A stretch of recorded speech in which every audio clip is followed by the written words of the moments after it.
Is there really a best seat in the house at a movie theater? Does it really matter where you sit? Or maybe the better question is there a perfect place to sit in a theater? And the answer is yes, according to the THX Director of Global Technology.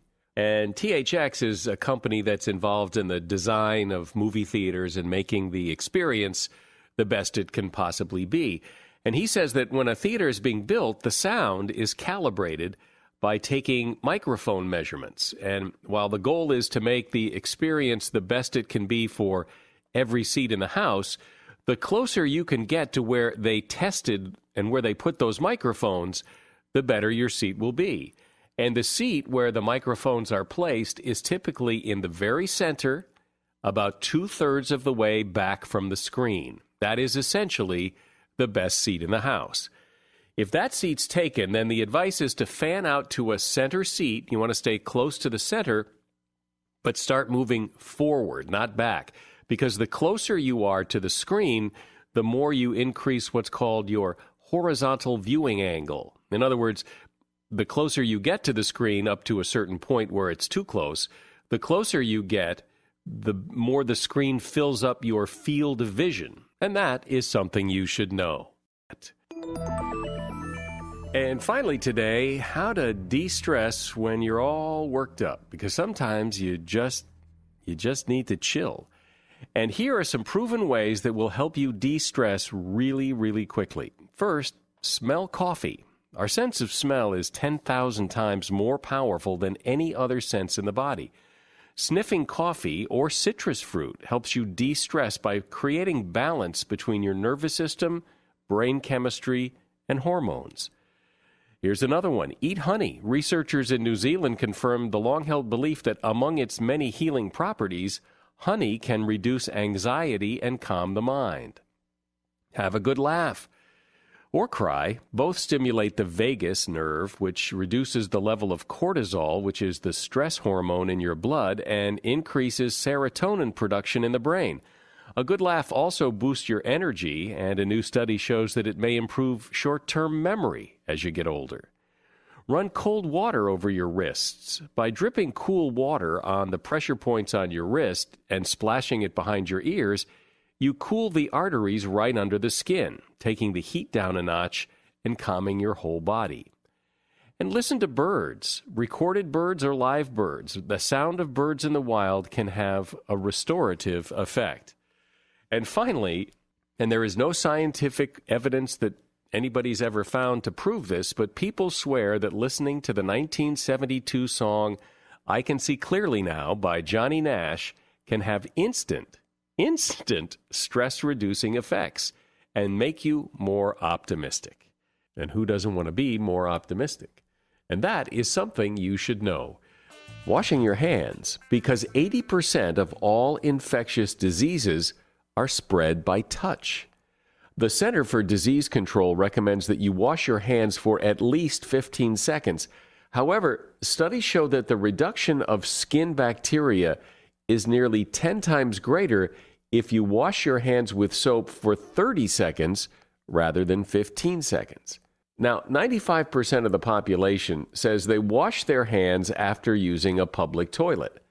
However, when 8,000 people were monitored across 5 large cities in the U.S., they found that the actual number was more like 67%.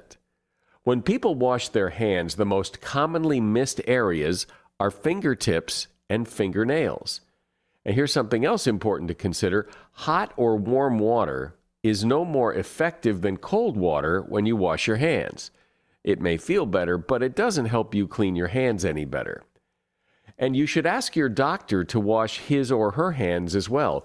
A recent poll of pediatric ICU physicians showed that they claimed their rate of washing their hands in between patients was 73%, but when followed and observed, the hand washing rate was found to be less than 10%. And that is something you should know. If you hate your job, you should probably leave as soon as possible. It turns out that job dissatisfaction has real consequences. In a study at Ohio State, people who reported greater levels of dissatisfaction with their jobs when they were in their 20s and 30s scored lower on measures of overall mental health by the time they hit their 40s, compared to those who had been consistently happy with their work.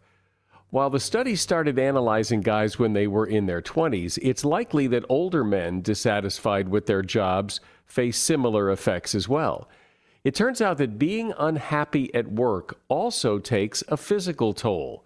Those people with low job satisfaction were more likely to suffer from 13 different health complications, including frequent colds and sinus problems, than those who enjoyed their work. The good news is that if you leave a job you hate for one that is more satisfying, many of these problems just disappear. And that is something you should know. First up today, how many apps have you downloaded over the years? Just over the last 6 months. You probably download a lot of apps on your phone, your laptop, your computer, and every time you do, you're asked to agree to the terms of service, which you never read. You just check the little box that says yes. Well, if you were to ever read those terms of service and look closely at them, you might be shocked by what you have agreed to. For example, there's a right to modify clause. This allows a site to adapt, use, or redistribute any content you post to their site, according to Casey Lynn Feisler, who is an assistant professor of information sciences at the University of Colorado. There's usually a forced arbitration clause. Many apps and sites, from Pokemon Go to Snapchat, they include terms that say you waive your Seventh Amendment right to sue. If one of those sites mistakenly releases or publishes your home address or your credit card number or any other personal information you want to keep private, you may have relinquished the right to take them to court. There's something called broad copyright powers. These clauses give apps the right to do almost anything they want with the information you upload. One example, Snapchat, an app originally based on the idea of posting short-lived photos, made news when they changed their terms of service to include language that allowed the company to retain, store, and republish your pictures in any way they want. Irrevocable clauses are usually in there, and this means you can't take back what you agreed to, even after you stop using the site. So hypothetically, a social media site could take that picture you posted 15 years ago of you drinking way too much and repost it or sell it to someone to post at a time when, say, you're running for political office. And you would hate that. And that is something you should know. You know that cotton in a bottle of pain relievers or really any pills that you get that you have to kind of push around to get to the pills underneath?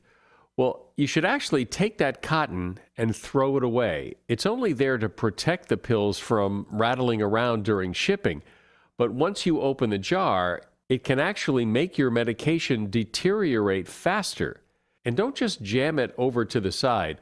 Take the cotton all the way out and throw it away. By the way, you should avoid keeping pills in the bathroom. In fact, a medicine cabinet is about the worst place to keep medicine. The temperature and humidity changes in the bathroom can make them sweat and melt. It's better to keep pills in a cool, dry place. And that is something you should know.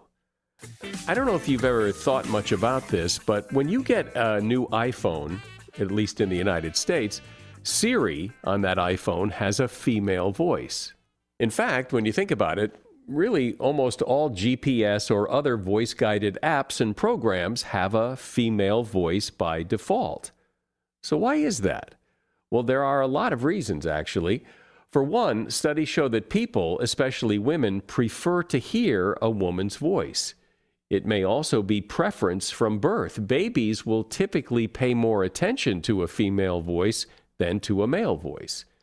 History may also play a role. Traditionally, telephone operators have been female, and there was a time when airplane pilots were given instructions by females to differentiate the instructions from the voices of other men operating the plane. And also, ever since the movie 2001: A Space Odyssey, Hal the robot forever made the male robot voice pretty creepy. The preference does change from country to country. In some countries, Siri comes as a male voice by default. And in any event, you can always change Siri's voice from male to female or back the other way. And that is something you should know. And finally today on the podcast, there's a word you probably use a lot that could be driving a wedge between you and your friends, and the word is busy. As in, I've been really busy. Of course, there's nothing wrong with being busy. It's not being busy that drives people away. It's the word busy all by itself. And here's why. Everyone is busy. So when you say you're busy, you're basically saying you're alive. It's just a vague filler word that doesn't really mean much. And it's open to negative interpretation. While many people will accept being busy as enough of an excuse for not hanging out with them the first couple of times, eventually your friends see it as a veil over some other sinister reason for not wanting to hang out with them. Maybe you don't like them anymore and you're just afraid to say it, so you just say, well, I've been really busy. Also, it misses the point. Oftentimes being busy simply means you have bigger priorities, higher priorities than seeing your friends, which is fine. You may be caring for a child or launching a new project, and there's lots of legitimate reasons why friendships fall down the list of priorities, but simply saying you're busy doesn't really communicate any of that. So instead, replace the word busy with something specific. And sure, it takes more effort to do that, but it's worth doing because the difference in how the message is received is quite significant. And that is something you should know. Hi, and welcome to Something You Should Know. I want to start today talking about crying. What do you think when you see someone crying? When a baby cries, it gets your sympathy, and usually when a baby cries, it gets what it wants. But that's not so true for adults, especially when it comes to crying at work. In a series of 3 experiments, researchers asked about 1,000 people what their impressions were of a person in a photograph. In one photo, the person had visible tears on their cheek, making it obvious that they'd been crying. In the other photo, the tears were digitally taken away. People perceived the tearful person as sadder, warmer, but also less competent than the very same person when the tears had been edited out. People looking at the photo said they were more likely to approach a tearful person and offer help than the person without the tears, but they were less likely to want to work with a tearful person on a bigger project. And that is something you should know. Okay, who hasn't taken a drink straight from the milk carton in the refrigerator? And while it may be convenient to do it at the time, it's actually pretty gross how many germs it spreads, and it can actually make your milk spoil faster. In a study, there were 8 times the number of bacteria in the carton of milk that had been drank from directly compared to the carton where the milk had been poured into cups. And this was only 10 days after first drinking from the carton. Now, that bacteria won't necessarily make you sick, but if you do have a cold or the flu, you could give it to somebody else who drinks that milk. What that bacteria will do, however, is cause the milk to deteriorate faster and go bad. So resist that straight from the carton swig and tell other people in the house to do the same. And that is something you should know. And we start today talking about clutter. And as you know, when you move, there seems to be an awful lot of clutter. And I know people who swear that clutter doesn't bother them. Some people claim that working in a cluttered, disorganized environment works better for them. Well, not according to the Princeton University Neuroscience Institute. Here's what they say. They say that multiple stimuli present in the visual field at the same time compete for neural representation by mutually suppressing their evoked activity throughout visual cortex, which in English means that when your environment is cluttered, the chaos restricts your ability to focus. Clutter makes you distracted and unable to process information as well as you do in an uncluttered, more organized, and serene environment. The clutter, just because it's there, competes for your attention in the same way that a toddler might do. You might be trying to focus on something, and a toddler might be saying in your ear, I want candy, candy, candy, candy, candy. And even though you might be able to focus on what you're trying to focus on, that annoyance will wear down your mental resources, and so will clutter. And that is something you should know. Over 41 million people have played with Hot Wheels cars. They've been a big seller for Mattel for a long time. They were created by Elliot Handler, husband of Ruth Handler, who invented the Barbie doll. Since so many people have Hot Wheels in their homes, it might be worth taking a look to see if you have any of the ones that are worth some money. From 1968 to 1977, thin red lines were typically painted around the sidewalls of Hot Wheels tires. But in an effort to cut costs, Mattel went with an all-black wheel partway through 1977. Collectors prize the old red line Hot Wheels, and in fact, certain mint-condition models have sold for thousands of dollars. In 1969, the company unveiled its most famous car to date, the Volkswagen Beach Bomb. It had a surfboard loaded on either side, and it looked like the perfect vehicle for a summer road trip down the California coast. They made 16 prototypes, but they ran into problems. The center of gravity was too high, and the car didn't fit Mattel's supercharger racetrack, so they redesigned it. Most of the 16 prototype Beach Bombs that were made are worth around $15,000 a piece or more. But there were two bright pink ones, only two that were ever made, and one of those sold in 2011 for $125,000. And that is something you should know. Talking about cheese, of all things. Now, if you were to ask a vegan, what is the one animal product that they miss the most? Very often, they will say cheese. And I can attest to this because I once did a 13-day or 14-day vegan thing. And at the end of those 2 weeks, cheese was really high on my list of foods I wanted to eat. So what is it about cheese that makes us love it so much? Well, there's a chemical in cheese called casein. I think that's how you pronounce it, C-A-S-E-I-N, casein. Researchers at the University of Michigan report that casein acts like a drug. In fact, some refer to it as dairy crack. And all dairy foods have casein in it, but because it takes 10 pounds of milk to make 1 pound of cheese, it's more concentrated in cheese. The fact is that we each eat about 35 pounds of cheese per year, which is 3 times more than people did in 1970. So it gives some credence to the idea that cheese can be addictive and act like a drug in some people. Cheese seems to trigger parts of the brain in a similar way to drugs. This is part of growing research that shows that some foods really are addictive, and in fact, pizza is considered one of the most addictive foods, and it may be that the cheese on top of that pizza is a big reason why. And that is something you should know. And finally today, on Something You Should Know, let's talk about car trouble. Because if you own a car, sooner or later, you will have car trouble. What you may not know, though, is that beginning with the car model year 1996, all cars, trucks, and vans have what's called onboard diagnostics, or OBD. So if your check engine light comes on, you can figure out what's wrong all by yourself. You have to purchase a scan tool, and, they're a little pricey. They can go upwards of $100 or so.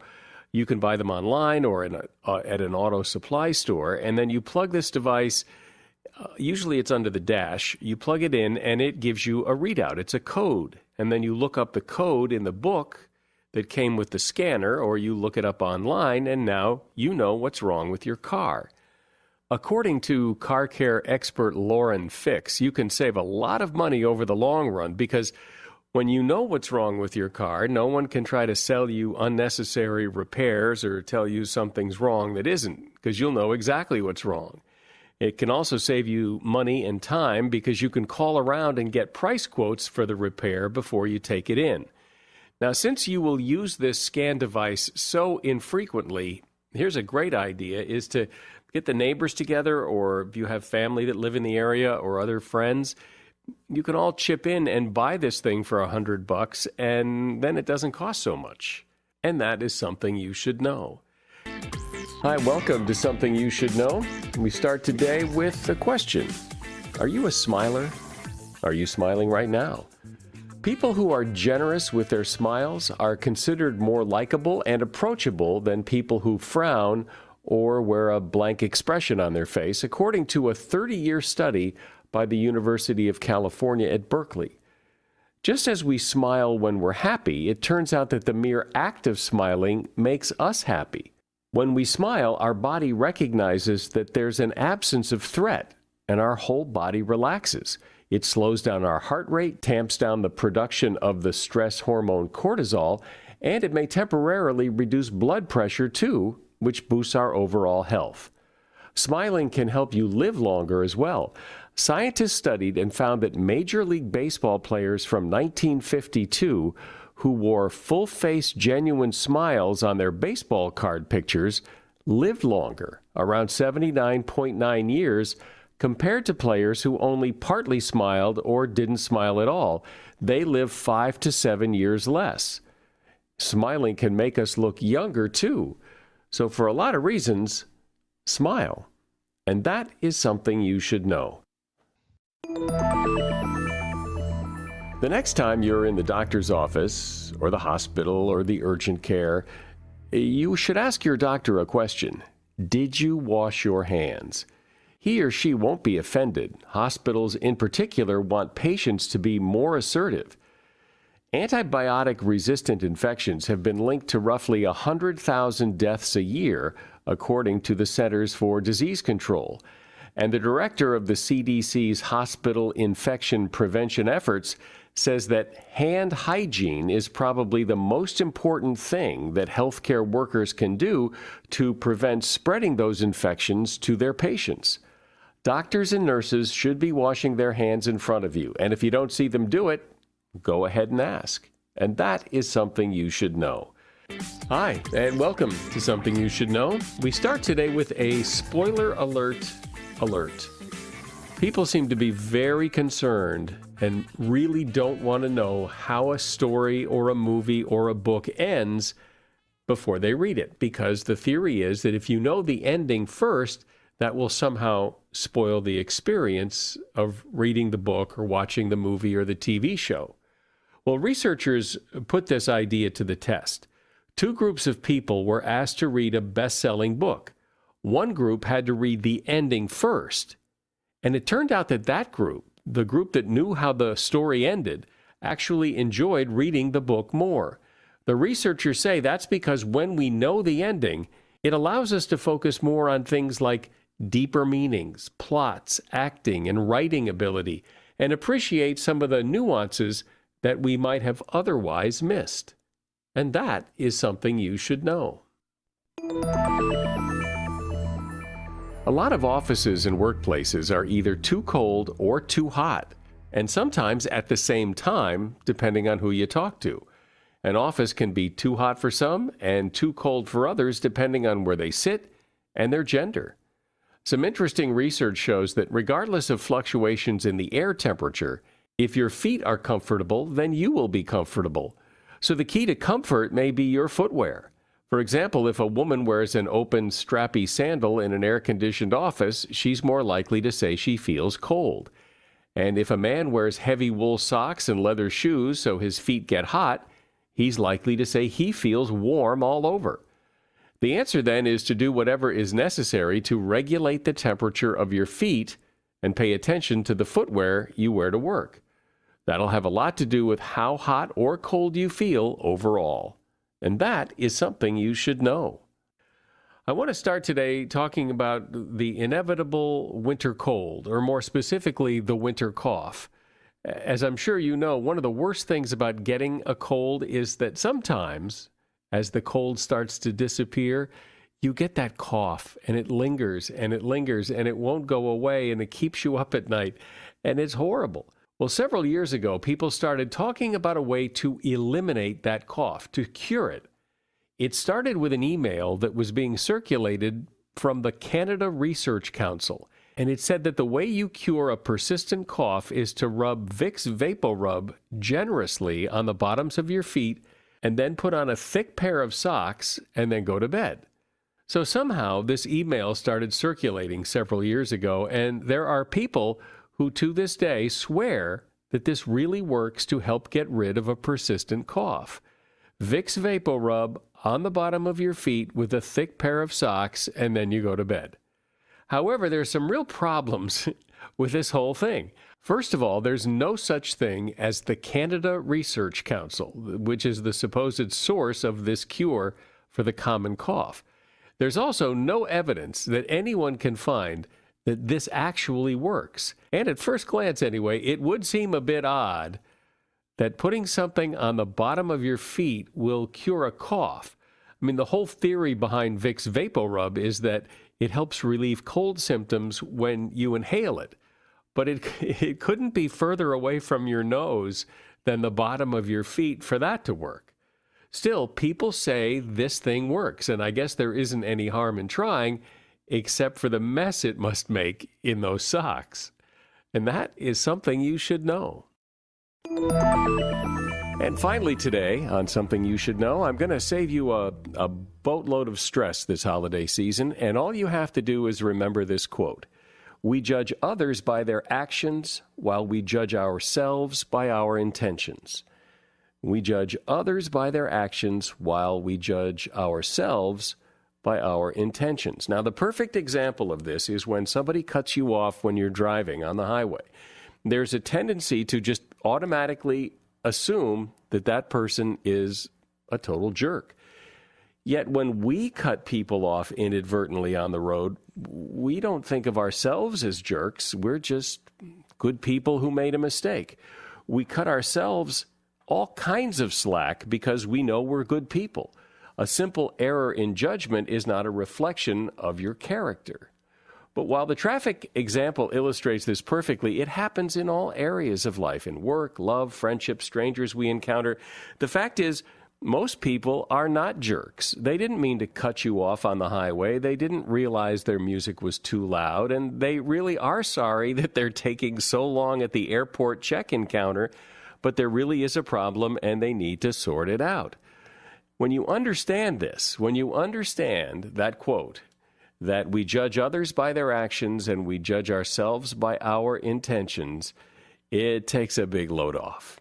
And that is something you should know.